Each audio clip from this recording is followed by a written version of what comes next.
এলে কী বলে বলো তো দেখি, কে বলতে পারো কমেন্টে। দেখো এলে কী বটে, কী নাম জানো এলে? সবজি বটে তো, দেখো একটু পাকি গেছে তো, কিন্তু রান্না করে খাওয়া যাচ্ছে, অসুবিধা হয়নি। ভাজিছি আলুর সঙ্গে। কী বটে দেখি, কে কমেন্টে বলতে পারো এগুলো কী বটে সবজিটার নাম। আমাদেরকে একজন দিয়েছিল, ওই আমাদের যে জমিতে চাষ করে সেই ছেলেটা ওদের গাছে হয়েছে, সেগুলো দিয়েছিলো। আরও কতগুলো ছিল, কালকেও কিছু করেছিলাম আর আছে। আর এই যে ভেন্ডির তরকারি হবে আজ রাতের জন্য। আর এই সবজিগুলো আনিয়েছি আজকে। আরও কাটাকাটি আমার মোটামুটি হয়ে গেছে সবজি। এই তো ঝিঙা ভেন্ডির ঝাল করছি, মসুরের ডাল, আর এই যে কাটতে রেখেছি আলু পেঁয়াজ দিয়ে, আর ওই কী বটে ওইটা বলো সবজিটা ভাজবো। প্রায় তেল দিয়ে দিয়েছি। আর এখানে আমার ভাতও ফুটে গেল, ভাত ফুটে গেল। সকাল থেকে ওয়েদারটা এমন করছে, বিরক্তকর করছে। আমাকে রোদ দিয়ে দিচ্ছে বেদম, আর এক সেকেন্ডের মধ্যে চলে এসেছে বৃষ্টি। আর কাপড় তুলা নামা করে করে যেমন সত্যি বিরক্ত হয়ে গেছি, আর লাগছে সত্যি। এই ছাদে উঠছি, মেলছি, আর না মেললে রোদে না মেললে হলো, কারণ গন্ধ করে যাচ্ছে কাপড়গুলো, সেও সমস্যা। একটু রোদে দিয়েছি, এখন আরও দৌড়ে গেছিলাম যদি বৃষ্টি এক সেকেন্ডের জন্য বৃষ্টি নামেছিল। বিরক্ত করে দিয়েছে। বেটা স্কুল গেছে, বিটিকে যে স্কুল পাঠায়নি, আজকেও সেই ধান লাগানো হচ্ছে। তাহলে আর শনিবারেও বটে, আজ মেয়ের ক্লাস আছে, নাচের ক্লাস আছে।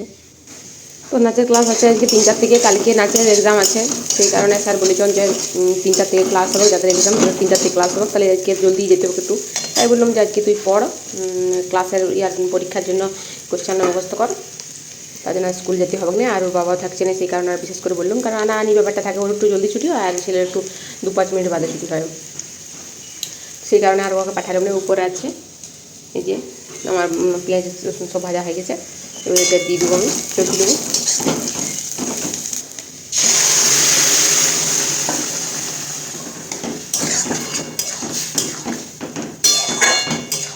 তার এলে প্রথমে ভেন্ডি ঝিঙার ঝালটা আমার তো বেশ ভালো লাগে থাকে, পেঁয়াজ রসুন আদা দিয়ে ছক দিয়ে করতে। এই যে ভেন্ডি ঝিঙার ঝাল আমার নামাই দিয়েছি। তো এই দেখো ডালটা আমি ছুঁকে নেবো, কড়াই তেল দিয়ে দিয়েছি, এই পেঁয়াজ রসুনটা রেখেছি দিয়ে দেবো।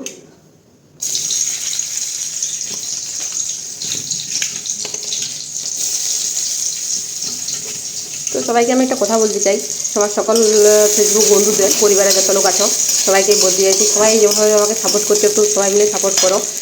সবাইকে যেটা আমার রিকোয়েস্ট, যেভাবে করছো সেভাবে ভালোবাসা দিয়ে যাও, যেমন আমি আগে এগোতে পারি। যখন কাজটা একটা করতে নামিয়েছি, যেমন যাতে সফল হতে পারি, সবাই যেমন হতে পারে, সবার সাথে আমিও আছি। তো দেখো ডাল আমার ছকা হয়ে গেছে এখানে। আর এই যে এবার এই যে এটা ভাজা কাটি রেখেছি, তেল বসা দিয়েছি গরম। মুখস্থ কি বলো, কি বলছো বলো? মুদ্রা কয় প্রকার বলো, মুদ্রা কয় প্রকার? মুদ্রা 2 প্রকার। আচ্ছা, সংযুক্ত হস্ত মুদ্রা, অসংযুক্ত হস্ত মুদ্রা। সংযুক্ত হস্ত মুদ্রা কাকে বলে? দুই হাতের দ্বারা যে মুদ্রা দেখানো হয় তাকে বলে সংযুক্ত হস্ত মুদ্রা। আচ্ছা, আর অসংযুক্ত হস্ত মুদ্রা হচ্ছে এক হাতের দ্বারা যে মুদ্রা দেখানো হয় তাকে বলে সংযুক্ত অসংযুক্ত হস্ত মুদ্রা। আচ্ছা, এটু হয়েছে, আর বাকিগুলো হয়েছে? হ্যাঁ, দাদরা তাল কয় মাত্রা? 6 মাত্রা। 3টি ছন্দ।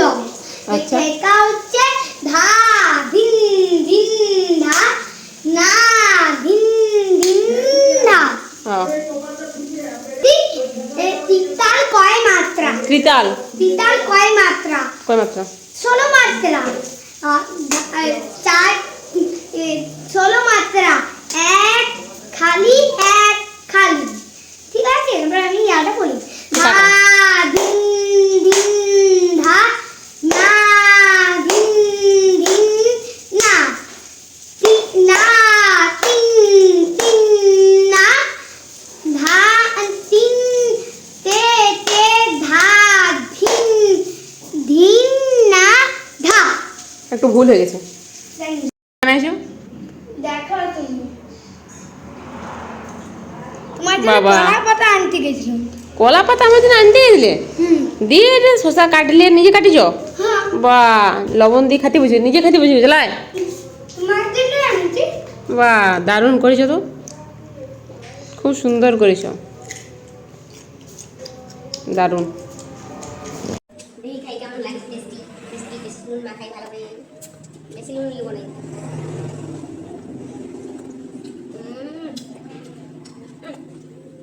দারুণ লাগে, দুটো খাইলো দারুণ। ওইটা আমার মেয়ে বানাইছে মানে বেশি মিষ্টি। কি বলো বন্ধুরা, ঠিক বললাম তো? চলো দেখো কি হচ্ছে অবস্থাটা, আমার এই যে ইয়াটা নিয়ে ফেব্রিকটা নিয়ে নষ্ট করছন। এটা কি ধরনের আর্ট হচ্ছে? তুমি দেখবে না সেই বিয়া করে যেমন ইয়া নেই। দেখো বন্ধুরা, তোমাদের কারো যদি বুকিং করতে চাই, এই পার্লারটা দেখতে পাচ্ছ আর্ট শুরু হয়ে গেছে। বান্দরামি, পড়াশোনা না করে বান্দরামি। তুমি পরে বুঝতে পারবে যখন লাস্ট। দেখো কিরকম আর্ট হচ্ছে, কেমন হচ্ছে তোমরা জানাবে কমেন্টে। কিরকম আর্ট করছে আমার মেয়ে, ওস্তাজি করছে ওস্তাজি। এটা সেই পান পাতা ভাবো না কেউ, এটা পান পাতা লয়, এটা হচ্ছে আলু পাতা, সেই খামার বড় আলু হয় সে আলুর পাতা। আমি এতটাই আর্টিস্ট, মানে আর্টিস্ট অনেক বড় ওঠে। ও বাবা রে, আর্টিস্ট! আর্টিস্ট তোমরা দেখবে নি জীবনও, দেখার জন্য দেখবে। তো দেখো এখানে স্নান টান সারে চলে এসেছি। সে যা হোক করে স্নান না করলে লয়, মাথা চুল দেখতে পাচ্ছি জড়ায় রেখেছি, শ্যাম্পু করেছিলাম, চুলে তেল দিয়েছিলাম, তো কোনো চুলটা ছাড়াতে সময় পাইনি হেয়ার ড্রায়ার নিতে। তো এখানে গরম করতে বসা দিয়েছি, খাবার খেতে দিয়ে দিব, ছেলেগুলোকে খাওয়াই দেবো। আমার বর এখনো মাঠ থেকে আসে নাই, চাষ ধান লাগানো হচ্ছে, তো নাচের ক্লাস আছে, ওই জন্য একটু তাড়াহুড়ো করছি। তো আজকে আর কথা বলতে সময় নেই বন্ধুরা, চলো টাটা। তো যা হোক করে খাওয়া দাওয়া সারিয়ে যখন বেরাইলাম, হতো অনেক দেরি হয়ে গেছে, 3টায় যাওয়ার কথা ছিল, আমার 3:30 বেজে গেল, অনেকটাই লেট হয়ে গেল। কি জানি কালকে তো পরীক্ষা আছে নাচে, তো সেটার এই স্যার বলেছেন ক্লাসটা একটু জলদি করে আসবে, 4টার থেকে আমাদের অ্যাকচুয়ালি ক্লাসটা, তো আমাদের 3টার থেকে আজকে বলেছেন, তো আমি তো সেটা করতে পারলাম না, আমার অনেকটাই লেট হয়ে গেল আর তাড়াহুড়োর মধ্যে। তো আমার বর যদি ঘর থাকতো এত লেট হতো নাই। তো দেখতে পাচ্ছ কি সুন্দর ওয়েদারটা, দারুণ লাগছে বলে একটু ভিডিওটা করিয়ে। আমার মেয়ে বউটা দেখো এই ওয়েদারে ভালো লাগছে, গান করতে ইচ্ছা করছে।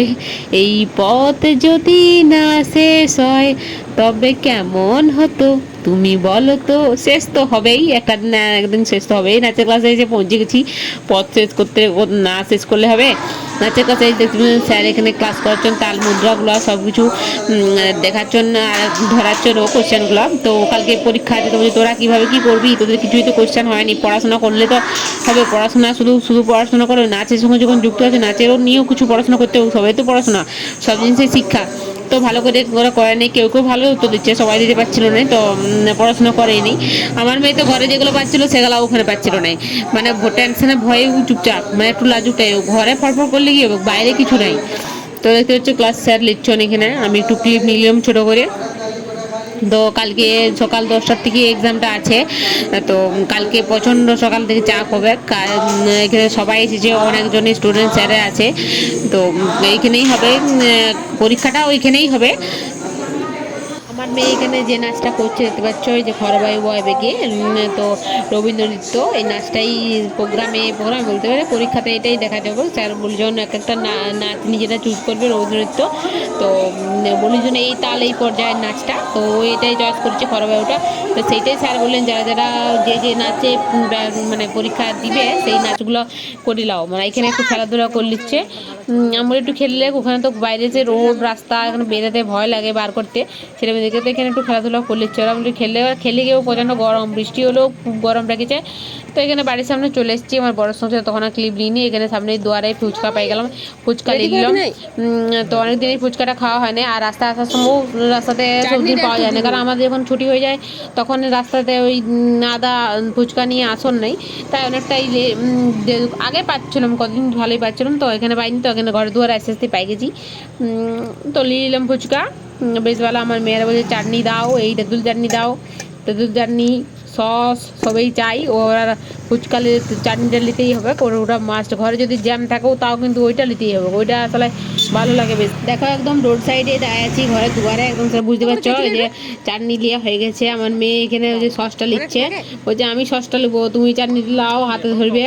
তো এখানে কত লিবার, কত এক্সাইটেড চাটনিটা, চাটনি ছাড়া চলবে না, চাটনি বিশাল দরকার। হু হা করলেও ঝাল বলছে, আবার বলছে ফুচকাটাকে বলছে যে ইয়া গোলমরিচের গুঁড়া দিও না, গোলমরিচের গুঁড়া দিয়ে চলবে না, তাহলে খেতে পারছো না।